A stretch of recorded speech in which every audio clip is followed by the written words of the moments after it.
ऐसे कामों से ही सनातन विरोधियों की बरेगी ठठरी, हलीउल्लाह वालों की बन जाएगी गठरी। लोग हमसे कहते हैं कि चमत्कार क्या होता है, हम कहते पहले हमारे गुरुजी से निपट लो, हम तो किसी लायक नहीं नालायक हैं। ऐसा सूदा कर रहा हूं जैसे अकाल मची हो। तेज कर, ये हिंदू राष्ट्र की कल्पना का ही एक अध्याय है।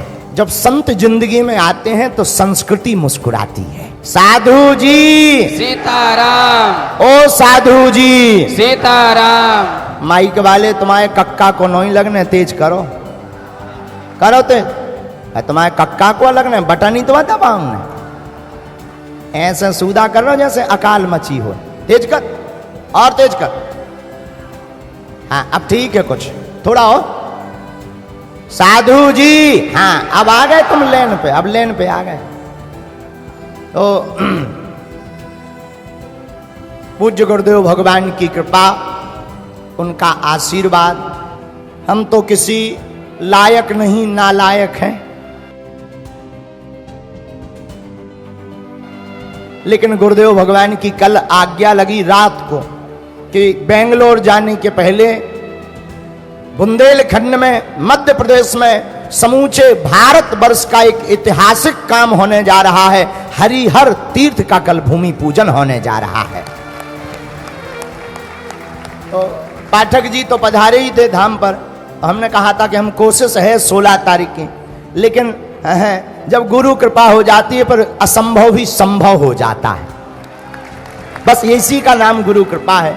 तो हम पर रोक नहीं पाए। हमने पर रात को ही जब गुरु जी की आज्ञा लगी कि कल होते हुए तुम बेंगलोर जाना, तो रात को ही हमने पर पाठक जी को हैरान किया। हमने कहा उड़न खटोला भेजो, हाँ, और चील गाड़ी भेजो, और फिर जो है शरीर कल आएगा। और फिर इसके बाद में हम बेंगलुरु की यात्रा पर जा रहे हैं। लेकिन धन्य है आज कटनी क्षेत्र की यह भूमि। देखो, जब संत जिंदगी में आते हैं तो संस्कृति मुस्कुराती है। बसंत आता है तो प्रकृति मुस्कुराती है, लेकिन अगर संत जिंदगी में आते हैं तो संस्कृति मुस्कुराती है। इस भाई लोग पूछते महाराज जी संत आने से क्या होता है? अब भाई संत आने से किसी के सींग पूंछ नहीं निकलते। जिस प्रकार बसंत के आने से प्रकृति हरी भरी हो जाती, उसी प्रकार जीवन में संत के आने से हमारी संस्कृति भी हरी भरी हो जाती।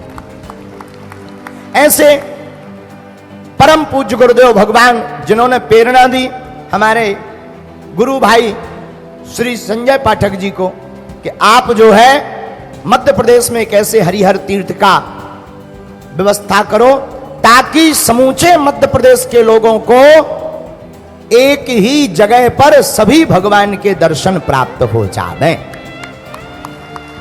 अच्छा देखो कितनी अद्भुत बात कि आप इस हरिहर तीर्थ में भगवान परशुराम जी, भारत माता, निषाद राज, सबरी माता, ऐसा संयोग हमारा मानना है ये हिंदू राष्ट्र की कल्पना का ही एक अध्याय है। मानो क्या राजा क्या प्रजा, और जो सनातनीय हिंदू जातिवाद के नाम पर कट और बट रहे थे, उन हिंदुओं को एक जगह एक तीर्थ में सब मंदिरों में सभी के भगवानों के दर्शन होंगे। ये हिंदू राष्ट्र का ही नया अध्याय है। और ऐसे कामों से ही सनातन विरोधियों की बरेगी ठठरी, हलीउल्लाह वालों की बन जाएगी गठरी। ये जितने भी हलीउल्लाह वाले हैं इनकी गठरी बनने का इंतजाम प्रॉपर हो रहा है। हाँ, हाँ, बोलो सीताराम, जोर से बोलो साधु जी सीताराम। अब हम आपको क्या सुनाएं, आप पहले ही से सुने सुनाए बैठे।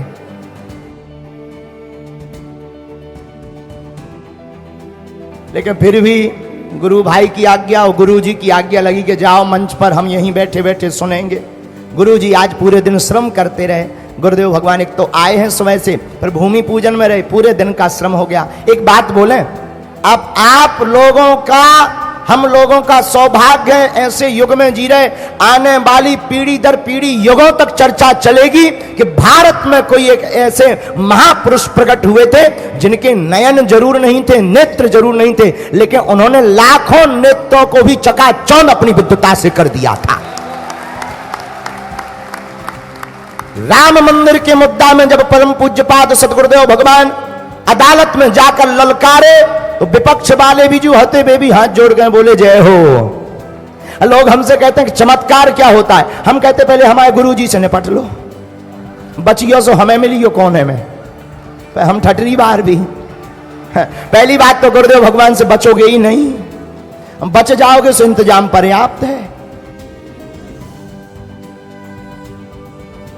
तो ये वर्तमान में समूचे भारत के लिए यहां का गौरव है, पूरी दुनिया का गौरव है कि हम सबको परमात्मा ने एक ऐसी विरासत, एक ऐसी परंपरा, एक ऐसी निधि, एक ऐसा कोहिनूर परम पूज्यपाद सद्गुरुदेव भगवान के रूप में दिया है कि आज हम लोग उनके काल में जी रहे हैं। कभी ये हम लोग चर्चा करेंगे कि परम पूज्यपाद गुरुदेव भगवान, सदियों तक, पीढ़ियों तक चर्चा चलेगी। और जब हरिहर तीर्थ बनेगा तो हमारे गुरु भाई पाठक जी के साथ साथ गुरुदेव भगवान की प्रेरणा से ये समूचा मध्य प्रदेश भी राममय दिखाई पड़ेगा।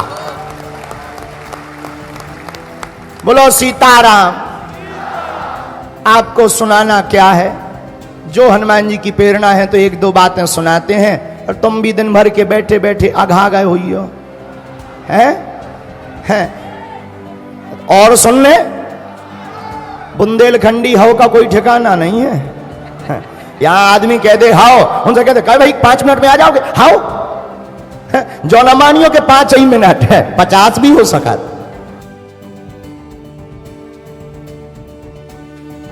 बुंदेलखंडी हाउ, आप लोग तो बाहर के हो, हमारे यहां बुंदेलखंड में इस क्षेत्र में हाउ बोली जाती है। जैसे आप अंग्रेज जो पढ़े लिखे वो कहते हैं यस, कोई भी बात क्यों भाई चाय पियोगे, यस। थोड़ा कम पढ़े लिखे, चाय पियोगे, हाँ जी।